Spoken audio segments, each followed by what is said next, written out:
नमस्कार। योगी आदित्यनाथ को मैनेजमेंट गुरु भी कहा जाता है क्योंकि उनके मैनेजमेंट ने राम मंदिर का फैसला हो या कोरोना मैनेजमेंट हो, सभी में अभूतपूर्व काम किया था। उनके इसी काम का लोहा भारत में नहीं पूरी दुनिया ने माना था।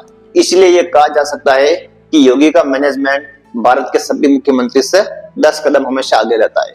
आप सभी ने देखा होगा, उत्तर प्रदेश की बदहाल कानून व्यवस्था को भी योगी ने जिस तरीके से संभाला था, जिस तरीके से एनकाउंटर और बुलडोजर वाली पॉलिसी लेकर आए, उनके इस कार्य की तारीफ भारत में नहीं पूरी दुनिया में की गई थी।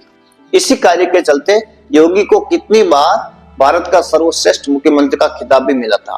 जिस महाकुंभ की तैयारी को लेकर पूरी दुनिया योगी की तारीफ कर रही थी, आज उसी महाकुंभ में एक भगदड़ की घटना हो जाती है।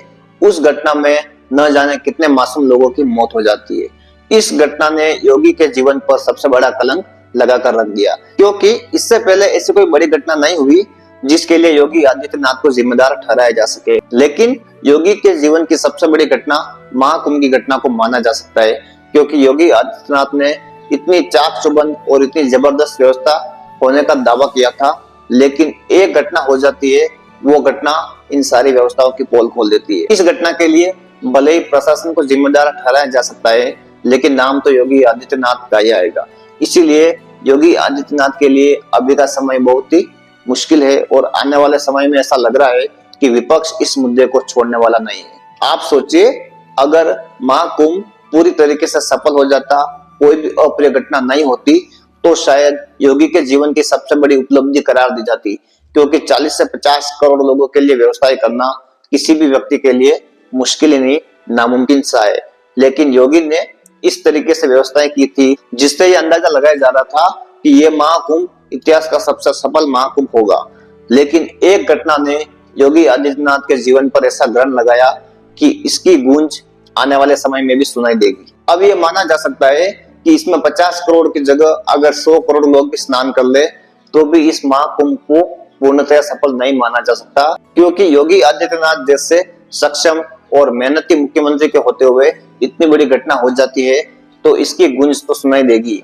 विपक्ष इस मुद्दे को बिल्कुल भी नहीं छोड़ेगा और आने वाले समय में योगी आदित्यनाथ को लगातार घेरने की कोशिश करेगा। पिछले कुछ समय से देखा जा रहा था, जब महाकुंभ शुरू भी नहीं हुआ था, उससे पहले जो सनातन विरोधी एजेंडा चलाने वाले लोग हैं, या फिर ऐसा कहे कुछ ऐसे लोग थे जिनको महाकुंभ की भव्यता पच नहीं रहती, उन लोगों ने अब योगी आदित्यनाथ के खिलाफ जहर उगलना शुरू कर दिया है। आखिरकार बैठे बिठाए उन लोगों को ऐसा मुद्दा मिल चुका है, उस मुद्दे को लेकर वो योगी आदित्यनाथ को लगातार घेरने की कोशिश करेंगे। आप सभी को पता होगा, ये महाकुंभ 144 साल बाद आया है, इसीलिए योगी आदित्यनाथ ने इस महाकुंभ को लेकर विशेष तैयारियां की थी। ये दावे किए जा रहे थे कि इस बार व्यवस्था इतनी जबरदस्त होगी, शायद इससे पहले कभी नहीं हुई। लेकिन बीच में ऐसे आरोप लगाए जा रहे थे कि इस महाकुंभ में वीवीआईपी जो लोग हैं उनके लिए विशेष इंतजाम किए जा रहे हैं। आखिरकार योगी आदित्यनाथ ने इन सभी आरोपों को खारिज किया था। लेकिन ये जो भगदड़ की घटना हुई है, इससे कहीं ना कहीं ये साबित होता है कि प्रशासन से कुछ भूल हुई है। आखिरकार पहले दिन से करोड़ों लोग स्नान करने के लिए पहुंच रहे थे और ये अंदाजा पहले से लगाया जा चुका था कि मौनी अमावस्या के दिन लगभग 8 से 10 करोड़ लोग प्रयागराज पहुंचेंगे। तो इसके लिए प्रशासन को पूरी तैयारी करनी चाहिए थी, लेकिन कहीं ना कहीं प्रशासन से चूक हुई। प्रशासन लोगों की जो भीड़ थी, या फिर कहे कि लोगों का जो संख्या बल था, उसको बांटने में विफल रहा। इसमें यह माना जा रहा है कि लोगों की ज्यादा गलती थी, क्योंकि लोग उस जगह पर ज्यादा पहुंच रहे थे जिस जगह पर पहले से ही लाखों करोड़ों लोग इकट्ठा हुए थे। आखिरकार उस जगह पर जाना नहीं चाहिए था, लेकिन कुछ भी हो, इसमें लोगों की गलती नहीं मानी जाएगी। आखिरकार गलती का ठीकरा प्रशासन और जो मुख्यमंत्री है उन्हीं पर फूटेगा। एक बात तो तय है, योगी आदित्यनाथ ने अपने जीवन में जो सबसे बड़ा अवसर मिला था उसको खो दिया, क्योंकि योगी आदित्यनाथ ने इतनी शानदार व्यवस्था करने का दावा किया था। अगर ये महाकुंभ बिना किसी घटना के संपन्न हो जाता तो शायद योगी आदित्यनाथ का लोहा पूरी दुनिया में माना जाता, क्योंकि 40 से 50 करोड़ लोगों का मैनेजमेंट आसान नहीं होता।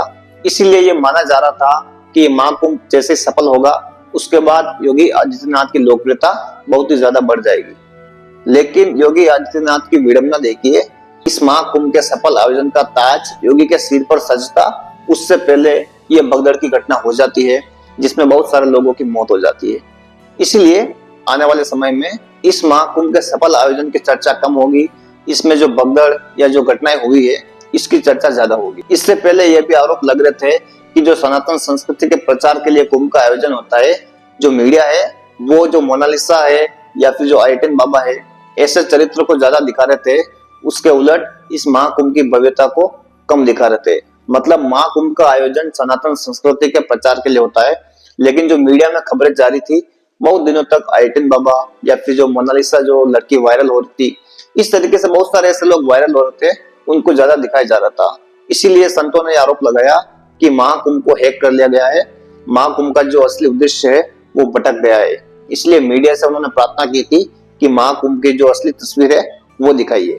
जैसे ही ये सारी घटनाएं थमी, मीडिया ने आइटिन बाबा और मोनालिसा को दिखाना कम किया, उसके जस्ट बाद ये घटना हो जाती है। आखिरकार इतनी बड़ी घटना हो जाती है, इसका प्रभाव तो पड़ेगा, क्योंकि जो महाकुंभ में लोग आए थे उनका यह मानना था कि व्यवस्था अच्छी थी, लेकिन बहुत ही ज्यादा अगर भीड़ हो जाती है तो उसको कंट्रोल करने के लिए प्रशासन के पास कोई दूसरा प्लान नहीं था, और इसी भीड़ के चलते बहुत सारे मासूम लोग मौत के मुंह में समा गए।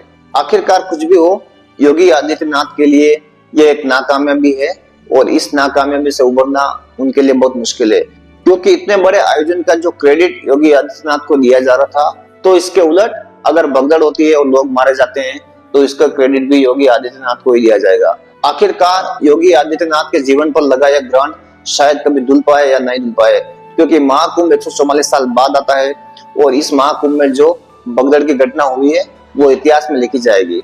आखिरकार विपक्ष और जो सनातन विरोधी एजेंडा चलाने वाले लोग हैं वो यही चाहते थे, और ऐसा ही हुआ। सनातन संस्कृति के लिए ये महाकुंभ ऐसा अवसर लेके आया था जिसने पूरी दुनिया का ध्यान अपनी ओर आकर्षित किया था। आपने ये भी देखा होगा, स्टीव जॉब्स की पत्नी भी आई थी, और भी बड़े बड़े हॉलीवुड सेलिब्रिटी या फिर यूं कहे कि दूसरे देशों के लोग, विशेषकर दूसरे धर्मों के लोग, आप जिन्हें बोल सकते हैं मुस्लिम हो, ईसाई हो, बहुत सारे ऐसे लोग थे जो इस महाकुंभ में आए थे।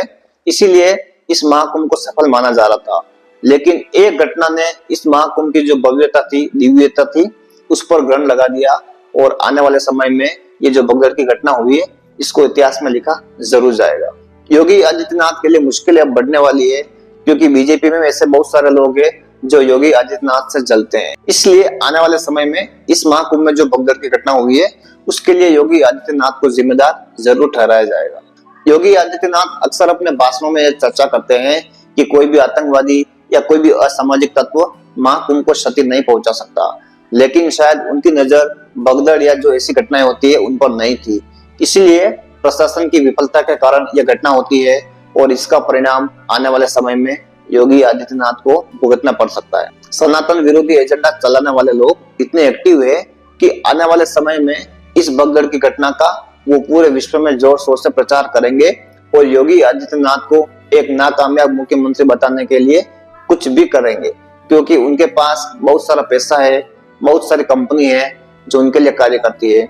और आने वाले समय में योगी आदित्यनाथ के खिलाफ एक ऐसा कैंपेन चलाया जाएगा जिसके लिए महाकुंभ में उनको जो भगदड़ हुई है उसके लिए दोषी ठहराया जाएगा। इसीलिए ये देखना होता है कि योगी आदित्यनाथ इन चुनौतियों से कैसे निपटते हैं, और आने वाले समय में यूपी और देश की जो राजनीति है उस पर कितना प्रभाव होता है। अगर ये वीडियो आपको अच्छा लगे आप शेयर जरूर करना, चैनल को सब्सक्राइब जरूर करना। धन्यवाद।